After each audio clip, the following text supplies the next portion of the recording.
अस्सलाम वालेकुम दोस्तों, मैं सलमान मलिक, आप देख रहे हैं इसमें क्विज। नमस्ते, सत श्री अकाल, कैसे हैं आप लोग। हाजिर हैं एक और नई वीडियो के साथ। और आज की video Indian army captures back रिकन एंड पंगूर अंडर अक्साई चीन।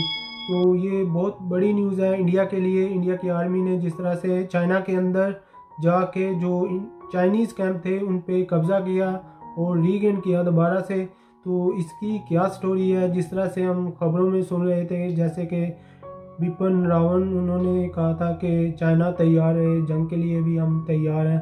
तो ये कुछ उस तरह का मुझे सीन लग रहा है कि कुछ एक्शन लिया है इंडियन आर्मी ने। तो इस वीडियो को देखने से पहले आप हमारे चैनल को लाइक करें, सब्सक्राइब करें और दोस्तों के साथ शेयर करना मत भूलें। तो चलते हैं, देखते हैं वीडियो। नमस्कार दोस्तों, डिफेंस शो में आपका स्वागत है। तो दोस्तों, बहुत ही बड़ा अपडेट है। भारत ने प्रेजेंट टाइम एलएसी को पार करके चाइनीज पोस्ट पर कब्जा कर लिया है। जी हाँ दोस्तों, ये एरिया अक्साई चीन के अंडर आता है और 1962 में ये एरिया वॉर के बाद चीन ने कब्जा लिया था। तो क्या है पूरा अपडेट और उसी के साथ क्या है सिचुएशन प्रेजेंट टाइम की, इंडियन आर्मी कहां घुस चुकी है, ये मैं आपको डिटेल में बताने वाला हूं। तो वीडियो में अंत तक बने रहिए। साथ ही लेटेस्ट डिफेंस अपडेट्स के लिए चैनल को सब्सक्राइब कर लीजिए। तो चलिए वीडियो शुरू करते हैं बिना किसी देर के।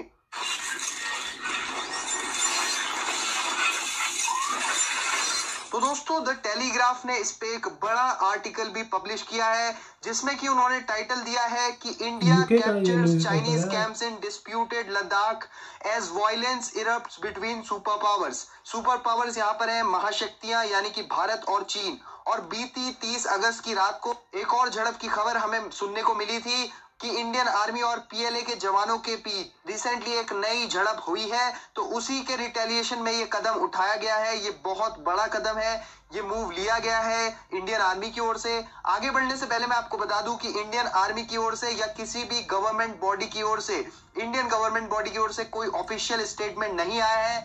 लेकिन चाइना के पीएलए के मुखपत्र द ग्लोबल टाइम्स ने भी इस बात की पुष्टि की है कि इंडियन आर्मी ने एलएसी क्रॉस की है और चाइनीज पोस्ट पर कब्जा कर लिया है। अब ये जो एक्शन हुआ है ये प्रेजेंट टाइम एलएसी पर हुआ है।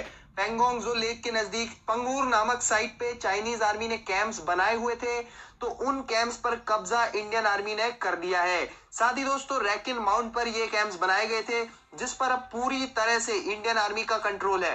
दोस्तों, ये स्पॉट प्रेजेंट डे एलएसी से 4 किलोमीटर चाइना की साइड है। हालांकि ये वही लैंड है जिसे हमने 1962 के वॉर के बाद खो दिया था, यानी कि ये अक्साई चीन का ही एक हिस्सा है। लेकिन इंडियन आर्मी के इस धमाकेदार मूव के बाद अब ये इंडियन कंट्रोल में आ चुका है।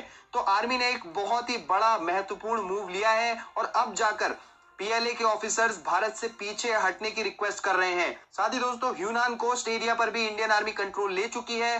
दोस्तों, ये ऑपरेशन इंडियन आर्मी की एस्टेब्लिशमेंट 22 के द्वारा किया गया है और इस एस्टेब्लिशमेंट में सारे जवान तिब्बती हैं। दोस्तों, ये ऑपरेशन कब हुआ इसका कोई ऑफिशियल एग्जैक्ट पता नहीं है, लेकिन माना जा रहा है कि 30 अगस्त की रात को ही ये ऑपरेशन हुआ है। यानी कि पीएलए के जो जवान 500 की संख्या में इन्फिल्ट्रेट करने की कोशिश कर रहे थे, उन्हीं को पीछे धकेलते हुए इंडियन आर्मी ने उन्हें अच्छे से ही पीछे धकेल दिया है। आपको याद होगा दोस्तों कि इससे पहले सीडीएस जनरल बिपिन रावत भी मिलिट्री ऑप्शन की बात कर चुके हैं और ये हिस्टोरिक मूव इसी मिलिट्री ऑप्शन का ट्रेलर है।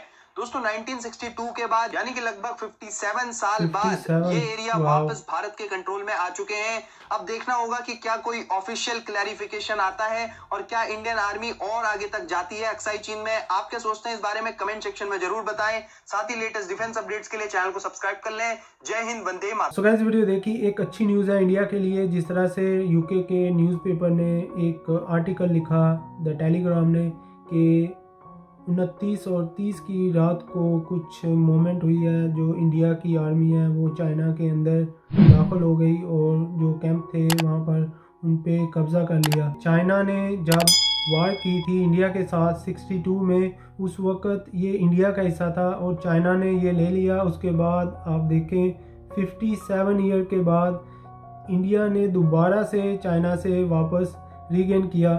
तो ये बहुत ही ज़बरदस्त न्यूज़ है इंडिया के लिए। और जब से लद्दाख का वाक़या हुआ है तब से लेके अब तक पाकिस्तान और इंडिया में जब झड़पें होती हैं तो 1-2 दिन चलता है और न्यूज़ भी काफ़ी गर्म रहती हैं और ख़त्म हो जाता है। मगर चाइना और इंडिया का जब से ये लद्दाख वाला हुआ है, क्योंकि बहुत सारा नुकसान हुआ था, इंडिया के जो आर्मी के जवान थे वो भी इसमें मारे गए थे और बाद में इंडिया ने चाइना का नुकसान किया। तो ये तब से लेके अब तक चलता आ रहा है और ये ख़त्म होने का नाम नहीं ले रहा। तो इसी तरह बिपिन रावत उन्होंने कहा था कि हम डायलॉग के साथ बात करेंगे चाइना के साथ, मगर अगर वो नहीं मानता तो हम एक्शन करेंगे। मेरे ख्याल से ये हुआ ऐसे है कि जो उन्होंने कहा था कि हम एक्शन करेंगे, ये उसी का कोई नतीजा है। और आप देखें दोबारा से इंडिया ने ये किया।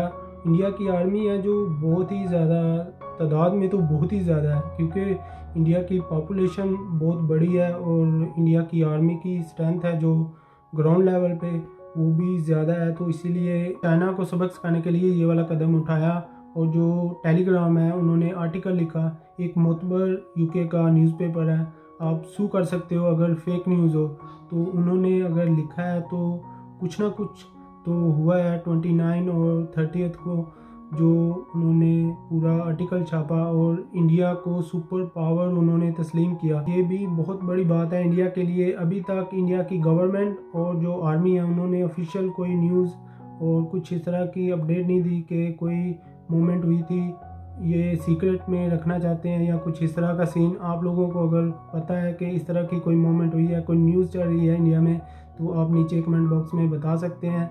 मगर जो चाइना के ऑफिशियल्स हैं उन्होंने माना कि इंडिया की आर्मी ने अंदर आए चाइना के और कुछ मूवमेंट हुई है, तो यकीनन कुछ ना कुछ तो हुआ होगा। लेकिन होना ऐसा चाहिए कि सब अमन और शांति से रहें, इसलिए कि बहुत ज़्यादा नुकसान होता है, लोगों का नुकसान होता है। जब से ये टेक्नोलॉजी आई है, जब से ये न्यूक्लियर और मिसाइल और पता नहीं क्या क्या सारा पैसा इधर डिफेंस में जाता है और लोगों का टैक्स पेयर का पैसा। तो मैं तो यही कहता हूँ कि यार सब शांति से रहें, क्योंकि मैंने न्यूज़ सुनी थी जो चाइना और इंडिया का तनाज़ा है ये, उसकी वजह से जो बहुत सारे स्टूडेंट हैं चाइना से इंडिया में आते थे यूनिवर्सिटीज़ में, उनको बहुत ज़्यादा नुकसान हो रहा है, वीज़ा नहीं दिया जा रहा। तो इसी वजह से तो आम आदमी का बहुत ज़्यादा नुकसान होता है यार। कुछ तो सोचना चाहिए हमारे लोगों को कि अमन के साथ रहें तो सब अच्छा ही होगा। सो गाइस, ये थी हमारी आज की वीडियो। आपको हमारी वीडियो कैसी लगी? अगर अच्छी लगी हमारे चैनल को लाइक करें, सब्सक्राइब करें और दोस्तों के साथ शेयर करना मत भूलें। तो मिलते हैं नेक्स्ट वीडियो में। अल्लाह हाफिज़।